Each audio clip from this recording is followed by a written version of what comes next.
Hi friends, எல்லாருக்கும் வணக்கம். Welcome to my home veg kitchen. இன்றைக்கி நம்ம பார்க்க போகிறது ஒரு சூப்பரான protein rich side dish recipe தான் பார்க்க போகிறோம். ரெஸ்டாரண்ட் டேஸ்ட் மாதிரியே வீட்டில் ஈஸியாக பண்ணக்கூடிய சைட் டிஷ் ரெசிபி. சப்பாத்தி, நான், ரைஸ் எல்லாத்துக்குமே ரொம்ப ரொம்ப சூப்பராக இருக்கும். வாங்க வீடியோக்குள்ளே போய் பார்க்கலாம். அதுக்கு முன்னாடி நம்ம மை ஹோம் வெஜ் கிச்சன் சேனலை சப்ஸ்கிரைப் பண்ணி சப்போர்ட் பண்ணுங்கள் ஃப்ரெண்ட்ஸ். பக்கத்தில் இருக்கிற பெல் ஐக்கானையும் ப்ரெஸ் பண்ணி வச்சுக்கோங்க. அப்போ தான் நான் அடுத்தடுத்து போடுற வீடியோஸ் உங்களை ரீச் ஆகும். வாங்க வீடியோக்குள்ளே போய் பார்க்கலாம். இப்போ நான் ஒரு மிக்ஸி ஜார் எடுத்திருக்கேன். இதில் துருவின தேங்காய் ஒரு கப்பு, கொஞ்சமாக சோம்பு, 2 ஏலக்காய், முந்திரி பருப்பு, கொஞ்சமாக கசகசா, தண்ணி சேர்த்து அதில் ஸ்மூத் பேஸ்ட்டாக அரைச்சி வந்துடலாம். இப்போ நான் ஒரு குக்கர் வச்சுருக்கேன். கொஞ்சமாக எண்ணெய் சேர்த்து தாளிக்கிறதுக்கு பிரிஞ்சி இலை, பட்டை,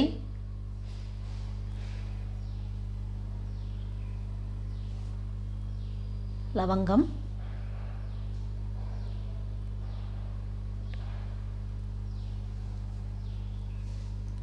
கொஞ்சமாக கருவேப்பிலை சேர்த்துக்கலாம்.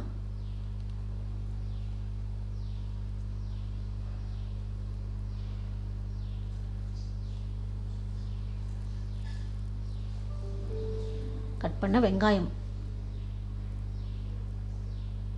சேர்த்து நல்லா வதக்கி விட்டுடலாம்.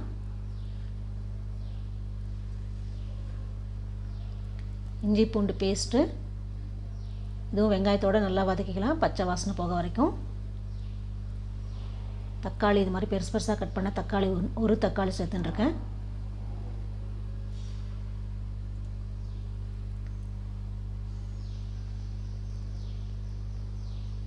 பச்சை மிளகாய், மஞ்சப்பொடி, மிளகாய் பொடி, ரெட் சில்லி பவுட்ரு, கொஞ்சமாக புதினா, கொத்தமல்லி சேர்த்து நல்லா ஒரு வதக்கி விட்டுடலாம். இன்றைக்கி நான் பண்ண போகிறது ராஜ்மா குருமா.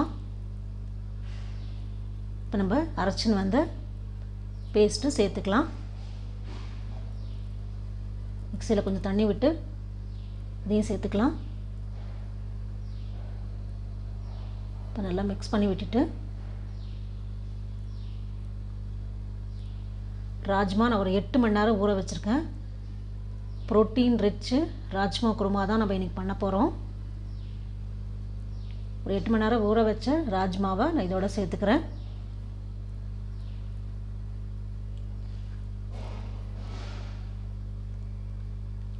இந்த டிஷ்ஷுக்கு தேவையான உப்பு.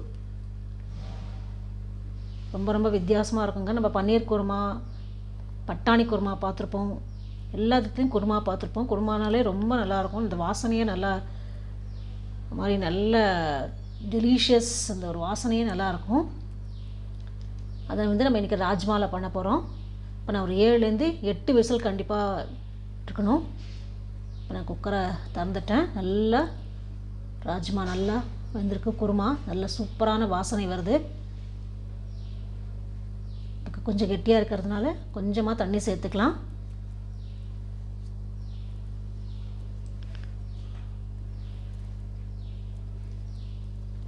நல்லா கொதிக்க விட்டுடலாம் தண்ணி சேர்த்து. ஆல்ரெடி நம்ம உப்பு எல்லாமே போட்டாச்சு.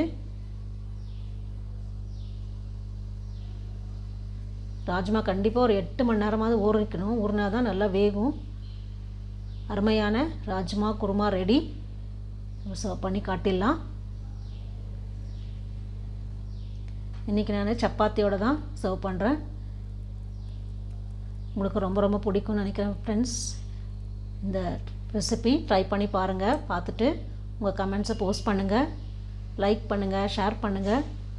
நம்ம மை ஹோம் வெஜ் கிச்சன் சேனலை சப்ஸ்கிரைப் பண்ணி வச்சுக்கோங்க. பக்கத்தில் இருக்கிற பெல் ஐக்கானையும் ப்ரெஸ் பண்ணிக்கோங்க. அப்போ தான் அடுத்தடுத்து போடுற வீடியோஸ் உங்களை ரீச் ஆகும்.